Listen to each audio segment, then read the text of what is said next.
মৌলবীর কিছু গুটকা করার জিলাপি হুজুর এরা তো ঠিকই নিয়েছে, মানুষ মরে গেলেই আমাদেরকে দাওয়াতে 40-এ মিলাদ করে জান্নাতে দেবো। আমি চ্যালেঞ্জ ছুড়ে বলে গেলাম, সে যে তবকার মৌলবী হোক, দেওবন্দি হোক, বেরেলি হোক, ফুরফুরা হোক, আহলে হাদিস হোক, যে তবকারই মৌলবী হোক, একটা মৌলবী যদি প্রমাণ করতে পারে মানুষ মরে যাওয়ার পরে 3 দিনে পালন করা, 4 দিনে পালন করা, সাতার ফায়দা ঘাটে উঠা, নফল 40-এ মিলাদ প্রমাণ করালে আমি শওকতের বাটা জীবনে আর বক্তব্য দেবো না।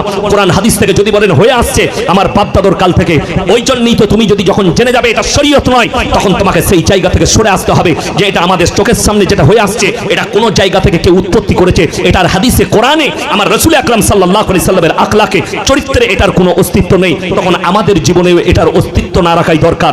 শুনেলেন মানুষ মরে যাওয়ার পরে বাপ মারা গেছে, আপনি দান করুন। আপনি দান যখন নিয়ত করবেন যে এই টাকাটা আমি মসজিদে দেবো, তোমার আব্বার কবরে একদম কারেন্টের মতো নেকি পৌঁছে যাবে। জোরে বলুন সুবহানাল্লাহ। তোমার বাপের কবর জিয়ারত করো, নেকি পৌঁছাবে।